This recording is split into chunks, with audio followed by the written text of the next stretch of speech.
Hello guys, welcome back to another video. तो guys, इस video में हम लोग हमारा राजा बैटरीज़ के बारे में डिस्कस करने वाले हैं। तो कुछ दिन पहले मेरे एक भाई का मैसेज आया इंस्टाग्राम पे और वो पूछ रहा था इस कंपनी के बारे में, तो इसीलिए मैं एक डिटेल्ड एनालिसिस वीडियो लेके आ चुका हूँ।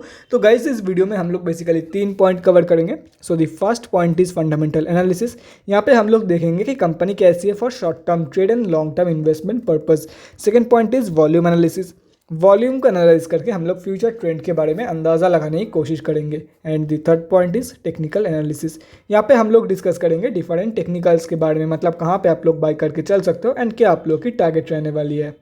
तो गाइस, यहाँ पे हम लोग आ चुके हैं, देख सकते हो फर्स्ट पॉइंट पे। और यहाँ पे भी आप लोग चेक कर सकते हो कि कंपनी करती क्या है। जिन लोगों को कोई भी आइडिया नहीं है कंपनी से रिगार्डिंग, तो यहाँ पे चेक कर सकते हो। Company is one of the largest manufacturer of lead acid batteries. अगर कंपनी के बारे में आप लोगों को कोई भी चीज़ डिटेल में जाननी हो तो कंपनी के वेबसाइट में जाकर आप लोग डेफिनेटली चेक कर सकते हो। कंपनी बहुत BSE एंड NSE में लिस्टेड है। मार्केट कैप अराउंड 9500 करोड़ के आसपास की निकल के आ रही है। 15.8 की PE है। ROCE 21.6% है एंड रिटर्न ऑन इक्विटी 16.2% के आसपास निकल के आ रही है। लास्ट 6 मंथ्स के रिटर्न नेगेटिव में रहने वाली है और अगर देखा जाए तो बुक वैल्यू से काफ़ी हाई में ट्रेड कर रही है कंपनी। एक साल के रिटर्न 100% से भी कम है, लेकिन कंपनी की जो डिविडेंड यील्ड है वो अराउंड 2% के आसपास निकल के आ रही है। फेस वैल्यू 1 की है।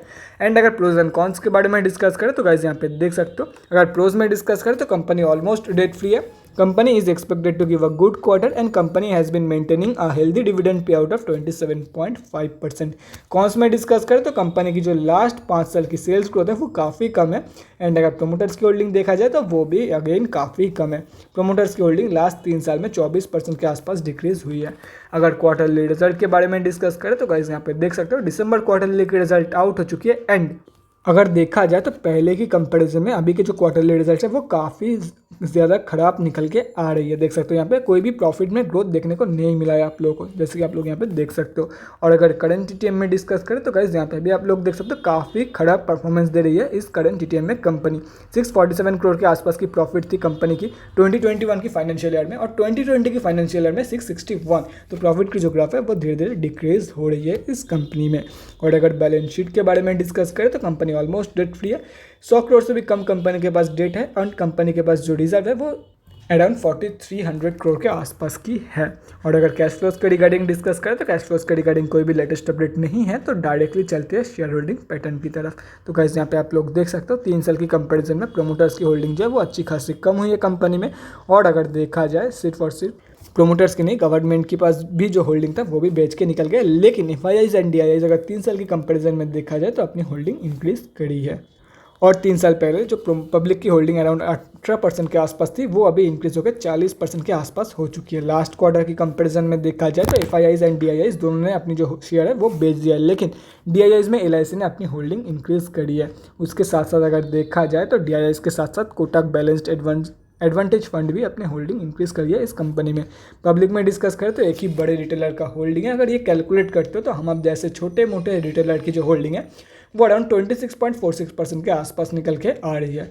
अभी कंक्लूजन में आता है कि कंपनी एक्चुअली कैसी है। देखो गाइस, ये मेरा थॉट प्रोसेस मैं आप लोगों के साथ शेयर करूंगा। अगर आप लोग कुछ अलग सोचते हो तो देन यू कैन डेफिनेटली जो आप लोग सोचते हो उसके अकॉर्डिंग आप लोग एक्शन ले सकते हो। लेकिन अकॉर्डिंग टू मी ये जो देखो कंपनी का पहले बिजनेस समझ लो। Company is one of the largest manufacturer of lead acid batteries. अगर बैटरीज के बारे में आप लोगों को नॉलेज है तो आप लोगों को पता होगा कि फ्यूचर जो है वो लिथियम आयन LI बैटरीज के ऊपर रहने वाली है। आप लोग जो फ़ोन यूज़ कर रहे हो वहाँ पे भी लिथियम आयन बैटरी यूज़ हो रही है। एंड जो EV आने वाली है, इलेक्ट्रिक व्हीकल्स जो है वहाँ पे टेस्ला पकड़ लो, कोई भी EV पकड़ लो, वहाँ पे लिथियम आयन्स की बैटरी यूज़ होती है, ना कि lead acid. Lead acid kind of आप लोग बोल सकते हो ओल्ड टेक्नोलॉजी एंड इतना ज़्यादा एफिशिएंट भी वो नहीं है कंपेयर टू लिथियम आयन। हाँ, लीड एसिड चीप मिल जाती है वो अलग बात है, लेकिन लिथियम आयन जो बैटरी होती है वो काफ़ी सही है। एंड उसका जो बैकअप है वो भी अगेन काफ़ी सही है। जिन लोगों के घर में इन्वर्टर होगा उन लोगों को तो पता ही होगा कि लीड एसिड बैटरी क्या है एंड लिथियम आयन बैटरी क्या है। तो इसीलिए बोल रहा हूँ कंपनी का जो देखो प्रॉफिट का ग्राफ तो नीचे जा ही रहा है कंपनी की, लेकिन उसके साथ साथ कंपनी की जो बिजनेस है वो मुझे कुछ ठीक नहीं लग रहा है अकॉर्डिंग टू फ्यूचर पर्सपेक्टिव। अगर देखो जो लोग इन्वेस्ट करते हैं ना वो 10 साल के बाद का देखते हैं, ना कि आज का देखते हैं वो लोग। अगर कंपनी अपने आप को इवॉल्व करती है, लीड एसिड से डायरेक्ट लिथियम आयन पे चली जाती है तो उसका गारंटी नहीं ले सकता। लेकिन as of now company lead acid batteries जो बनाती है उसके मार्केट लीडर है, ना कि लिथियम आयन बैटरीज की। तो इसीलिए मैं इससे कंसर्न हूँ तो लॉन्ग टर्म के लिए तो मैं आप लोगों के ऊपर छोड़ दूंगा, अगर कंसर्न नहीं हो, अगर आप लोगों को लगता है कि टाइम के साथ साथ इवॉल्व कर जाए, क्योंकि देखो हर टाइम एक ही कंपनी मार्केट लीडर रहेगी वो कभी हो नहीं सकता, स्पेशली इंडियन मार्केट। और देखो आज अगर देखा जाए अमेजोन टॉप पे है तो 2 साल बाद कोई और कंपनी आएगी, तो ऐसा तो नहीं है कि ना मोनोपोली चलेगी एंड टू एंड तक, या तो फिर मार्केट लीडर बनी रहेगी अगले 100 साल, अगले 200 साल के लिए। कोई ना कोई टक्कर का प्लेयर आएगी, वो जाएगी। तो मुझे लगता है कि यहाँ पे जो है वो कंपनी की थोड़े से डाउन साइड है। अगर ये कंपनी लिथियम आयन बैटरी की लार्जेस्ट मैन्युफैक्चरर होती, one of the largest manufacturer, तो मैं आप लोग को बिंदास बोलता कि आंखें बंद करके बाइक करके चल लो। अगर कंपटीशन भी आ जाती है तो कोई नहीं, लेकिन ये फ्यूचर नहीं है फर्स्ट ऑफ ऑल, एंड कितना ये कंपनी सस्टेन कर पाएगी। और देखो और भी ज़्यादा स्टार्टअप्स आएगी, और भी ज़्यादा कंपनियाँ आएगी लिथियम आयन बैटरी मैन्युफैक्चर करने में, जब इतने जो ईवी का जो टाइम है वो आ जाएगा 2025 तक, देखना कितने कंपनियां आ जाती है। तो इस हिसाब से मैं लॉन्ग टर्म के लिए मेरे साइड से रिकमेंड नहीं करने वाला हूँ। अगर भरोसा है कंपनी के ऊपर then you can definitely go for it. और रही बात शॉर्ट टर्म की, तो कंपनी जो है इसकी प्रॉफिट के वजह से कंपनी एक स्ट्रॉन्ग डाउन ट्रेंड में, जैसे कि आप लोग यहाँ पे देख सकते हो पिछले 1 साल से कंपनी एक स्ट्रॉन्ग डाउन ट्रेंड में रहने वाली है। तो मैं आप लोग को शॉर्ट टर्म के लिए भी रिकमेंड नहीं करने वाला हूँ। तो गाइज ये तो हो गया हमारा फर्स्ट पॉइंट। अभी हम लोग बढ़ते हैं हमारे सेकेंड पॉइंट की तरफ और देखते हैं कि आज के दिन कंपनी में क्या हुआ है बेसिकली। तो गाइज़ यहाँ पे हम लोग आ चुके हैं एनएससी के वेबसाइट पे। कंपनी जो है वो निफ्टी 500 में लिस्टेड है। एंड अगर आज के बारे में डिस्कस करें तो करीब 7 लाख क्वांटिटी के आसपास आज ट्रेडिंग हुई है कंपनी में, जिसका वैल्यू 3882.97 लाख रुपीज़ के आसपास निकल के आ रही है। पेंडिंग ऑर्डर क्वांटिटी के बारे में डिस्कस करें तो 38 सेलिंग ऑर्डर पेंडिंग है 555.2 रुपीज़ की प्राइस पॉइंट पे।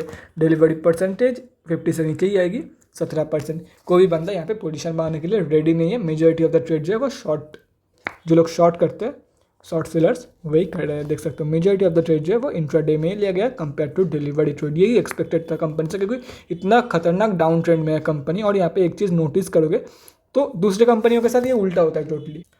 52 वीक लो जो है कंपनी का वो 2021 का रहता है, एंड 52 वीक हाई 2022 का, या तो फिर 52 वीक हाई भी 2021 का ही रहता है। लेकिन यहाँ पे अगर देखा जाए तो कंपनी लो पे लो मारी जा रही है, एंड 52 वीक हाई 2021 का है। 4 मार्च 2021 के बाद से कंपनी कभी ऊपर गई ही नहीं है उसके बाद से, ठीक है। इसलिए बोल रहा हूँ, तो कौन ही बंदा यहाँ पे बेकार में अपने पोजीशन बना के बेकार में अपना जो वेल्थ है एंड टाइम है वो वेस्ट करेगा। तो यहाँ पे आप लोग साफ देख सकते हो। अभी हम लोग को यही चेक करना है कि ये जो 7 लाख के आसपास की वॉल्यूम निकल के आई है कंपनी में, क्या ये कंपनी की एवरेज वॉल्यूम है, एवरेज से ज़्यादा है या एवरेज से कम। तो गाइज़ वो हम लोग को पता चलेगा एनएससी के डेली चार्ट पे। तो गाइज़ बिना टाइम वेस्ट किए एनएससी के डेली चार्ट की तरफ बढ़ते हैं और देखते हैं कि साथ साथ वॉल्यूम के साथ साथ क्या इस कंपनी में आप लोग की स्विंग ट्रेडिंग के लेवल्स निकल के आ रही है। तो गाइज यहाँ पे हम लोग आ चुके हैं एनएससी के डेली चार्ट पे। आज कंपनी 1.08% डाउन थी एंड 555 रुपीज़ के आसपास कंपनी अभी ट्रेड कर रही है। और रही बात आज की, तो पहले वॉल्यूम चेक करें तो एवरेज के आसपास वॉल्यूम निकल के आई है, लेकिन वॉल्यूम अंदर से टोटली खोखला है एंड यहाँ पे देख सकते हो कितनी बड़ी डाउन ट्रेंड में है कंपनी। और देखो यहाँ पे स्विंग ट्रेडर्स जो है अगर बिगिनर हो तो रिकमेंड नहीं करूँगा। स्विंग ट्रेडिंग बिगिनर्स के लिए भी यहाँ पे मैं रिकमेंड नहीं करूँगा। क्यों करूँगा, देखो गाइस कंपनी कब तक ये डाउन ट्रेंड में चलेगी वो किसी को नहीं पता। अगर आप लोग ट्रैप्ड हो जाते हो तो बहुत ही महंगा पड़ सकता है वो, इसलिए बोल रहा हूँ अगर एक्सपीरियंस हो तो ही एंटर करना, अगर आप लोगों को कंफर्मेशन का समझ है। क्योंकि यहाँ पे स्विंग ट्रेडिंग मैं तभी लूँगा यहाँ पे जब मुझे कंफर्मेशन मिलेगी। यहाँ पे ऐसे तो बाई नहीं करूँगा। ये तो नहीं है ना कि कंपनी ऊपर जाती है तो आज नहीं तो कल प्रॉफिट ही कर देगी, स्विंग ट्रेडिंग को मैं शॉर्ट टर्म ट्रेड में कन्वर्ट कर देता हूँ और प्रॉफिट लेकर निकल जाऊँगा। ऐसा नहीं है। अगर आप लोग शॉर्ट टर्म ट्रेड में कन्वर्ट करोगे तो और भी ज़्यादा लॉस हो जाएगा आप लोगों को। इसलिए बोल रहा हूँ जब कंपनी एकदम बाउंस बैक की कन्फर्मेशन, जैसे कि यहाँ पे बाउंस बैक की कन्फर्मेशन कंपनी ने नहीं दिया था, वॉल्यूम ही नहीं है यहाँ पे। अगर वॉल्यूम देखा जाए तो भी यहाँ पे अगर डिलीवरी परसेंटेज चेक किया जाए यहाँ पे तो भी काफ़ी कमी होगा। तो कोई भी यहाँ पे कंफर्मेशन नहीं है तो यहाँ पे वैसे ही फिर से नीचे की तरफ। इसलिए बोल रहा हूँ देखो अगर कन्फ्यूजन हो रहा है, अगर डाउट है, सेल्फ डाउट है, तो पहली चीज़ तो ये है सेल्फ डाउट नहीं होना चाहिए। जो भी ट्रेड ले रहे हो उसमें उसके ऊपर कॉन्फिडेंस होना चाहिए। अदरवाइज अगर कॉन्शियस हो आप लोग, अगर ज़रा से भी लग रहा है कि कंपनी जो है वो और भी ज़्यादा नीचे जा सकती है, तो फिर कोई भी डाउट है ट्रेड लेते टाइम तो सिंपली अवॉइड इट। और भी कई सारे कंपनियां हैं तो उसमें ट्रेड लो। लेकिन अगर यहाँ पे एकदम बना बनाया कंफर्मेशन आप लोगों को मिल जाता है, बहुत ही सही वॉल्यूम, लेकिन वॉल्यूम की स्ट्रेंथ भी चेक करना ज़रूरी है, डिलीवरी परसेंटेज भी चेक करना ज़रूरी है। ऐसा ना हो कि कंपनी की जो वॉल्यूम है वो कुछ ऐसा निकल के आ रही है लेकिन जो डिलीवरी परसेंटेज है वो 20% से या तो फिर 30% से भी कम है। ऐसा बिल्कुल भी नहीं होना चाहिए। एटलीस्ट 50% डिलीवरी परसेंटेज होना ही चाहिए उसमें। तब आप लोग को बाई करना है फॉर दी अपर टारगेट। अगर यहाँ से बाई कर रहे हो, यहाँ से बाई कर रहे हो तो फर्स्ट टारगेट ये रहा, सेकंड टारगेट ये, थर्ड टारगेट ये, और अगर यहाँ से बाई कर रहे हो फर्स्ट टारगेट ये, सेकंड ये एंड थर्ड ये, एज सिंपल एज दैट। तो guys that's it for this video. अगले वीडियो में मिलते हैं गाइज, थैंक्स फॉर वॉचिंग। और गाइज अगर आप लोगों के मन में कोई भी डाउट या क्वेरी रहती है स्टॉक मार्केट या किसी भी स्टॉक से रिलेटेड, तो कमेंट सेक्शन में कमेंट करके मुझसे पूछ सकते हो, या तो फिर मेरे इंस्टाग्राम का लिंक आप लोग को डिस्क्रिप्शन बॉक्स में मिल जाएगा, जाके वर्बली मुझे डीएम कर सकते हो for an one on one conversation. Thanks again for watching guys, bye guys and definitely guys stay safe.